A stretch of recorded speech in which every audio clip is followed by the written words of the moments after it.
నమస్కారం.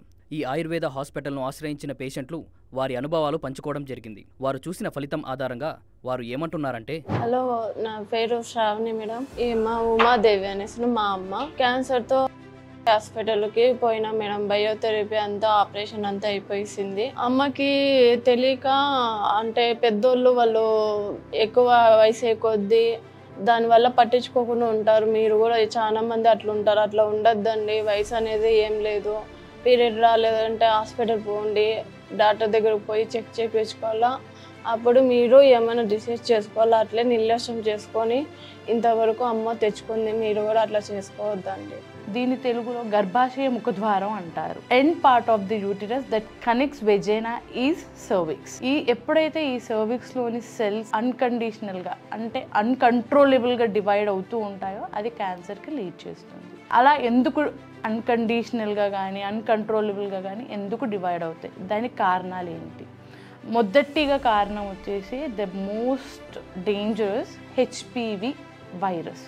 HPV virus అంటే human papilloma virus. E6 protein E7 ప్రోటీన్ని ఇన్హిబిట్ చేస్తుంది. అంటే వాటి ఫంక్షన్స్ని చెయ్యకుండా ఈ హెచ్పివి వైరస్ అనేది తోడ్పడుతుంది. E6 E7 ఏం చేస్తాయి, అసలు వాటి రోల్ ఏంటి ఈ సర్వైకల్ క్యాన్సర్లో అంటే, E6 ప్రోటీన్ వచ్చేసి P53 ప్రోటీన్ని దాని ఫంక్షన్ చేసుకోనీయకుండా చేస్తుంది. అంటే ఈ అపాక్టోసిస్ అనేది ఒక ప్రాసెస్ అండి. సెల్ చనిపోయినప్పుడు అది బయటకు వచ్చే దాన్ని అపాక్టోసిస్ అంటారు. అది జరగకుండా ఈ E6 అనేది ఇచ్చేస్తుంది. మరి E7 ఏం చేస్తుంది అంటే, ఏదైతే ఈ అన్కంట్రోలబుల్గా డివైడ్ అయ్యే సెల్ని ఆపాలి, కానీ దాన్ని ఆపకుండా రైబోజోమ్ బ్లాస్ట్ అనేదాన్ని ఆపేస్తుంది. అక్కడితో దాని ఫంక్షన్ దాన్ని చేసుకోనియకుండా అక్కడితో ఇన్హిబిట్ చేస్తుంది. సో దానివల్ల క్యాన్సర్ అనేది వస్తుందండి మామూలుగా సర్వైకల్లో. అది కాకుండా ఇంకా చాలా కారణాలు ఉన్నాయండి.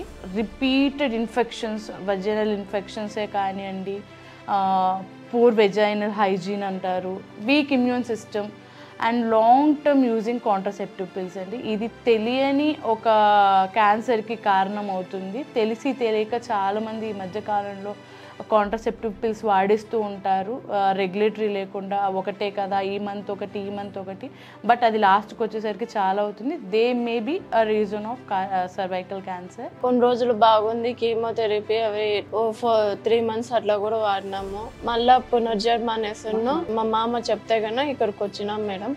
రాబట్టి కొంచెం మేడం టాబ్లెట్స్ మింగినప్పటి నుంచి మోషన్స్ ఎక్కువ అవుతానండి. బ్లీడింగ్ మోషన్స్ ఎక్కువ.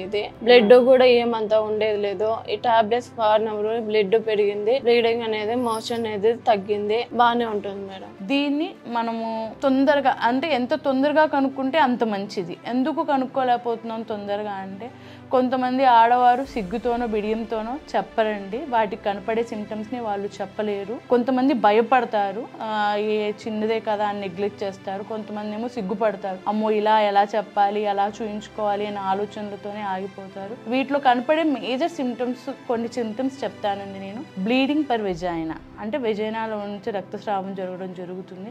ఎలాంటప్పుడు నార్మల్గా ఋతుస్రావ్యం అప్పుడు జరుగుతుంది. మన మెన్స్ట్రువల్ బ్లీడింగ్ కాదండి. ఇన్ బిట్వీన్ మెన్స్ట్రువల్ బ్లీడింగ్ కానీ, భార్యాభర్తలు కలుసుకున్నాక కానీ ఎప్పుడైనా స్పాటింగ్ లాగా కనపడితే మీరు నెగ్లెక్ట్ చేయొద్దు. Foul smell from the vagina అండి. వెజైనా నుంచి వచ్చే ఒక డిశ్చార్జెస్, వైట్ డిశ్చార్జే కానీ పింకిష్ డిశ్చార్జెసే కానీ ఫౌల్ స్మెల్ ఉంటూ ఉంటుంది. అలాంటప్పుడు మనం నెగ్లెక్ట్ చేయకుండా డాక్టర్ని అప్రోచ్ అవుతే దాన్ని మీరు ఖచ్చితంగా 1-2-3 సార్లు అలా జరిగినప్పుడు డాక్టర్ని కన్సల్ట్ అవ్వాలి. మీకు ఎందుకంటే నార్మల్గా అన్ని క్యాన్సర్స్లో కంటే కూడా సర్వైకల్ క్యాన్సర్కి చాలా మంచి రిజల్ట్స్ ఉంటాయండి. అంటే ఎంత తొందరగా మనం దాన్ని డిటెక్ట్ చేయగలిగితే అంత తొందరగా దాన్ని మనం మ్యూటేషన్స్ ఆపేసి పేషెంట్కి చాలా రిలీఫ్ ఇవ్వగలుగుతాము. Cervical cancer is very treatable. Whatever therapy we are giving is rasayana therapy. అది ఇమ్యూనిటీని మళ్ళీ చెప్తున్నానండి, it boosters up your immunity along with the anti cancerous properties ఉన్నాయండి ఈ డ్రగ్స్లో, మనం ఇచ్చే రసాయన థెరపీలో. సో దానివల్ల ఆవిడ కొంచెం ఇమ్యూనిటీ పెంచుకోవడం వల్లే కానివ్వండి, ఏదైనా తనకి మోషన్స్ తగ్గి పెర్వెజనల్ బ్లీడింగ్ కూడా చాలా తగ్గింది. సో ఆవిడ చాలా హ్యాపీగా ఉన్నారు. So hope for her better health. Thank you. ఇక్కడ టాబ్లెట్స్ వాడమన్నారు మేడం. 6 months అట్లా వాడమన్నారు. వాడినాక స్కాన్ తీసుకోవాలి అని చెప్తున్నారు మేడం. 1 month అయ్యింది, బాగానే ఉంటుంది మేడం. చూశారు కదండి, వారి మాటల్లో ఉన్న ఆత్మవిశ్వాసమే ఆయుర్వేదం సాధించిన విజయం. ఇలాంటి మరెందరో జీవితాలలో ఆయుర్వేదం వెలుగులు నింపడానికి నిరంతరం కృషి చేస్తూనే ఉంటుంది. ధన్యవాదాలు. హ్యాపీగా ఉన్నాను, మంచిగా అనిపించింది, బెస్ట్ రిజల్ట్ ఉంది, చాలా బెటర్ ఉంది, నాకు బాగానే ఉంది, నాకు బాగా అనిపిస్తుంది, బాగానే ఉందండి, మంచిగా ఉన్నాను, బాగున్నాను, మంచి రిజల్ట్స్ అనేది కనిపిస్తుంది. మా నాన్నగారు సంతోషంగా ఉన్నారు.